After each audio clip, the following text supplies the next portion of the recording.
When we first become doctors, many of us will recite the modern Hippocratic Oath. And when we say it, we're reminded that we are really supposed to care for patients, but not bend the universe. However, if you will, just think with me.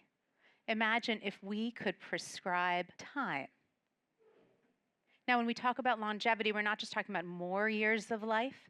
We are actually talking about more years of better life. We call that health span over lifespan. And across the world, there are academics, investors, dreamers like ourselves, who really are chasing that goal. So what we know now is that the race to develop longevity drugs is on. As a chief innovation officer, I love that. I love that bold statement, right? I also know that data is really the way we're going to get to the truth. So what I hope to do with you today is to convince you using data that we can live longer and better now, and that in fact that power lays in your hands and your body as we sit here. My name is Ami Bhatt. I am a Chief Innovation Officer at the American College of Cardiology. I'm a cardiologist by training, health tech expert. Most importantly, I'm the mother of 2 teenage daughters for whom I want to be around for as long as I can. So I really believe that we can prescribe time. How are we going to do that? What does the next step look like? Let's start with the science of longevity. If we think about the number of dollars put into this, $40 billion with a B since 2020. It's 2025 now. $40 billion with a B have been put into longevity research and biotechnology. The National Institutes on Aging have these genetically diverse mice. You can say hi to the mice. These mice have been testing drug upon drug for us. And in fact, we have found drugs that can extend their lifespan by 30%. We are already on our way. However, the transition from science to the human needs to be deliberate, and it will take us time. What is the research that we're hearing? We're hearing about research that's with DNA, right? The changes in the DNA. We're hearing about the cell and research on mitochondria, cellular communication, inflammation. And we're even seeing physiology research. What are the metrics we're going to use? Hand grip, your ability to squat, your oxygen consumption when you exercise. What are the metrics we're going to use to measure longevity? Because we can't just use the end. It makes it really hard to study. What are those metrics? We're studying them, but at the same time recognize the FDA does not fully believe that aging is a disease. That is not something we've traditionally done. Therefore, there is going to be time before we adopt drugs that simply make you live longer. So what's our paradox? We are racing to develop drugs. We are waiting for regulatory approval, and all the time we are ignoring the one organ that we already have that is the biggest contributor to our longevity: cardiovascular health. It is the single greatest predictor of life expectancy. Let me give you the data to prove it. If by age 50 you have optimal heart health, no hypertension, no high cholesterol, no diabetes, no significant overweight, and you are a non-smoker, you will live 14 years longer than the average person your age. There is no drug out there that can give us 14 additional years of life. Being in optimal heart health can also reduce your risk of premature or early death by 87%. You will hear a lot of numbers from potential research, potential drugs, natural options for longevity. They will not reduce your risk of premature death by 87%. These are the numbers that prove to us that the heart really is the greatest predictor of life expectancy. Now, some of you may be saying, well, Dr. Bhatt, I'm 50 already and I've got some of these things, so game over for me. Sorry, right? Turns out, no. You can add extra years of life at any point in time. And so there's additional research, and it shows you that approximately, now we know this probably varies from person to person, approximately you can add a year if you get your cholesterol back down into range. You can add 2 years if you do that for blood pressure. You can add 3 years for blood sugar, 4 years for getting your weight down. And so if you add all of these years up as well, you're still greater than the number of years you'll get from the average longevity drug today. That may change with time. I'm not telling you not to look at other options for longevity. I think they are great and I think they're out here. I am telling you, please do not leave your strongest player on the bench while you're out there looking for the new longevity drugs. Now I want to move to innovation. As a chief innovation officer, I'm always looking for breakthroughs. And last week I was at the Mayo Clinic AI conference and I gave the keynote and then I met the researchers who have been doing this research for the past couple years.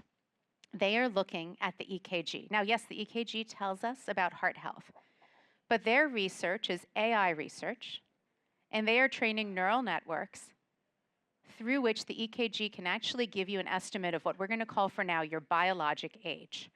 Let me give you an example of this breakthrough. If I'm a 34-year-old woman with a family history of cardiac disease, my EKG with this algorithm may show me that I'm 44 years old. I can then decide I have some metabolic things going on. I'm going to bring down the visceral fat. I'm going to bring down my glucose. And now my EKG shows me I am 32. I've just reverse aged. And I have a marker specific to me, not anybody else, that tells me that about myself. Let's take this poor person sitting here with their head on their books. How many people have looked like that at some point in their life? Right? Yeah, okay, most of us. They actually did a study with students doing PhD theses. And during the time when they were working on their defense, their EKG showed that they aged several years during their thesis defense, and then that came back down. What does it tell us? It tells us that the EKG is now one of our most sensitive ways to look at chronic stressors or risk factors for longevity, as well as the acute stressors for yourself.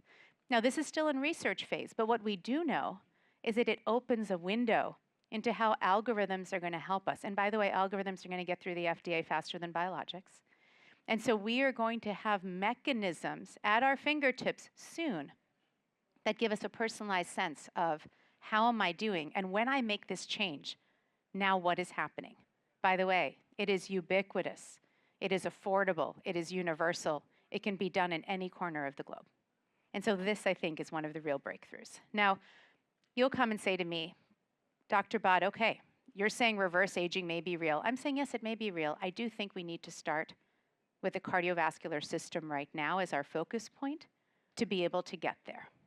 Say, Dr. Bhatt, you're a cardiologist. You came here and now you're telling us about risk factor management. You're telling us heart health is important. This is old news. It's not old. It's timeless. And it's a reframing.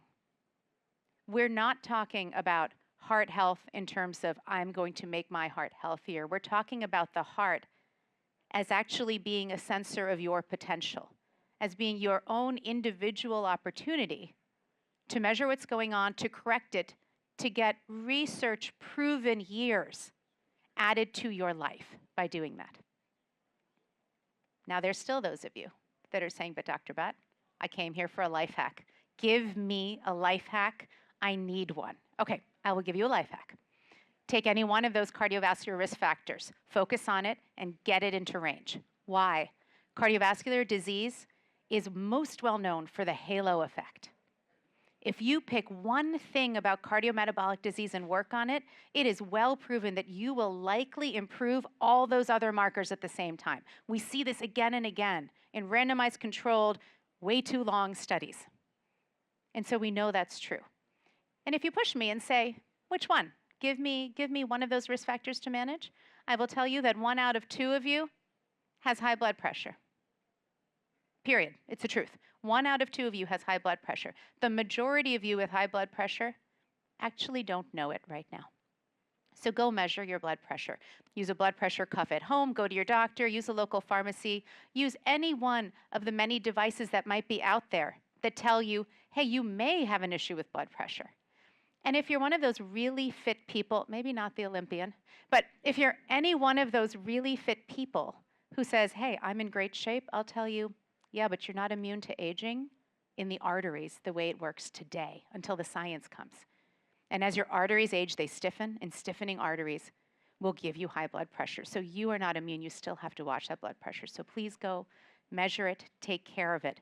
It's actually the only way right now that you are going to buy time is managing these risk factors, because there is no longevity that money can buy you yet, but at the current moment, cardiovascular disease prevention can. I want to end back with the Hippocratic Oath. This is the traditional Hippocratic Oath. We don't use it anymore for reasons that if you read it, you will see. However, it mentions two Greek goddesses.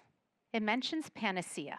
This is the cure-all, right? And longevity is today's panacea. We are looking for the cure-all, the remedy for aging. And while we're doing that, and it is exciting and we're all here for it, we have to actually remember Hygeia.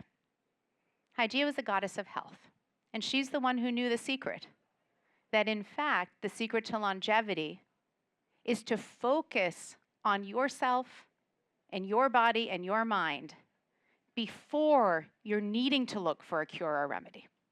So with that, I will say that the race to develop longevity drugs is on. I am excited to be on this journey with you.